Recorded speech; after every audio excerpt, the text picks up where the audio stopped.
Assalamualaikum warahmatullahi wabarakatuh. Perkenalkan, saya Setiandini Mersidia dengan nomor NPM C1C020143.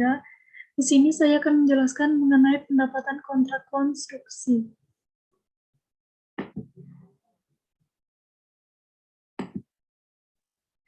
Baiklah, yang pertama kita akan membahas karakteristik kontrak konstruksi. Kontrak konstruksi dapat untuk aset tunggal atau berkaitan dengan sejumlah aset. Kontrak konstruksi meliputi seperti kontrak konstruksi aset misalnya dengan layanan jasa untuk manajer proyek dan arsitek. Kemudian kontrak untuk penghancuran atau restorasi aset dan restorasi lingkungan setelah penghancuran aset. Kontrak konstruksi dapat berupa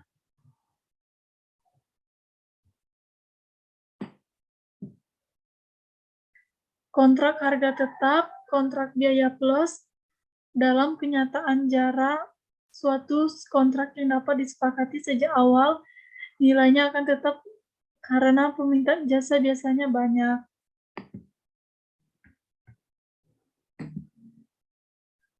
Pendapatan kontrak terdiri dari nilai pendapatan, penyimpangan dalam pekerjaan kontrak, klaim, dan pembayaran insentif.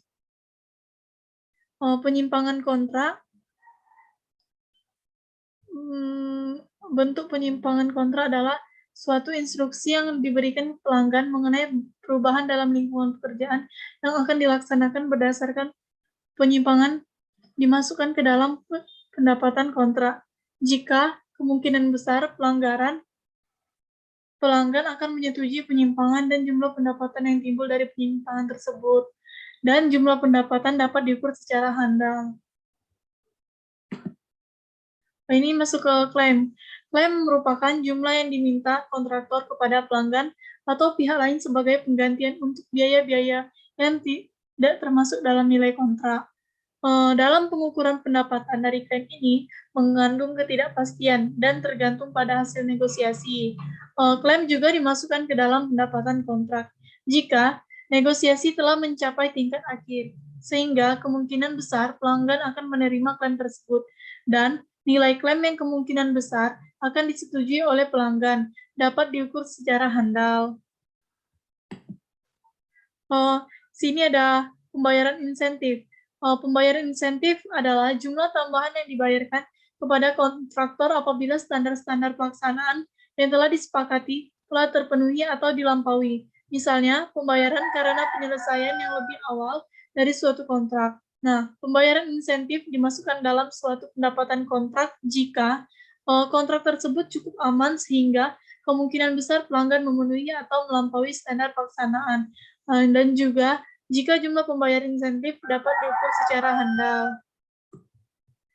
Dalam pengakuan pendapatan dan beban kontrak, nah, di sini, jika hasil kontrak konstruksi dapat diestimasi secara handal, maka pendapatan kontrak dan biaya kontrak yang berhubungan dengan kontrak konstruksi diakui sebagai pendapatan dan beban dengan memperhatikan tahap penyelesaian aktivitas kontrak pada tanggal akhir periode pelaporan. Maka, yang paling lazim terkait pengakuan pendapatan pada kontrak konstruksi ini adalah menggunakan pendekatan persentase penyelesaian pekerjaan atau menerapkan prinsip penandingan. Nah, yang dimana artinya mengakui pendapatan secara dengan berapa persen pekerjaan yang diselesaikan.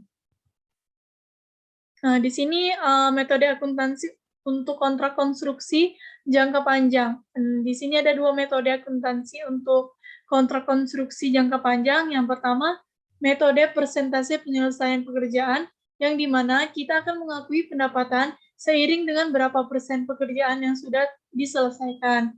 Nah, dan juga pendapatan kontrak diakui sebagai pendapatan dalam laba rugi pada periode akuntansi di mana pekerjaan dilakukan, dan biaya kontrak biasanya diakui sebagai beban dalam laba rugi pada periode akuntansi di mana pekerjaan yang berhubungan dilakukan. Nah, metode yang kedua yaitu metode kontrak. selesai, metode kontrak selesai atau pendapatan diakui jika kontraknya telah selesai dilaksanakan. Itu yang dinamakan metode kontrak selesai. Nah, di sini pendapatan konstruksi, dasar pemikiran penggunaan metode presentasi penyelesaian pekerjaan. Nah, di sini ada pembeli atau pelanggan dan penjual atau perusahaan konstruksi juga memiliki hak yang dilaksanakan, enforceable right, yang dimana artinya memiliki hak yang sama. Juga pembeli memiliki hak secara hukum untuk meminta kinerja spesifik di dalam kontrak. Penjual memiliki hak untuk meminta pembayaran atas kemajuan kontrak untuk memberikan bukti kepemilikan pembeli.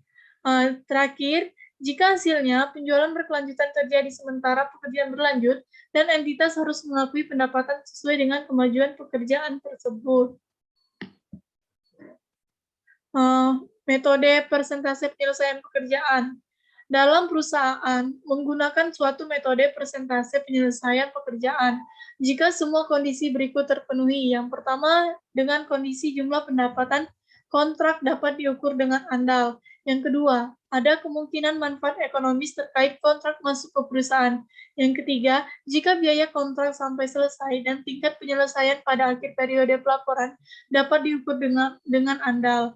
Yang terakhir, jika biaya kontrak yang berasal dari kontrak dapat diidentifikasi dan diukur dengan andal, sehingga biaya aktual kontrak dapat dibandingkan dengan perkiraan awal.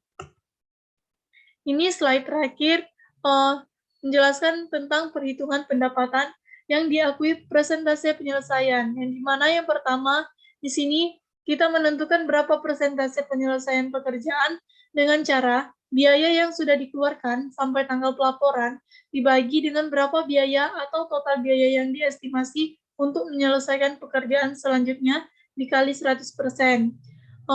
Persentase penyelesaian yang kedua dengan menghitung berapa pendapatan yang akan diakui sampai dengan tanggal pelaporan dengan cara mengalihkan persentase penyelesaian pekerjaan dengan berapa estimasi total pendapatan. Persentase penyelesaian perhitungan pendapatan yang terakhir yaitu dengan menghitung berapa pendapatan yang diakui untuk periode sekarang dengan cara mengurang pendapatan yang diakui sampai tanggal pelaporan dengan pendapatan yang sudah diakui di periode sebelumnya. Sekian materi mengenai pendapatan kontrak konstruksi dari saya. Apabila ada kurangnya, saya mohon maaf. Saya tutup. Wassalamualaikum warahmatullahi wabarakatuh.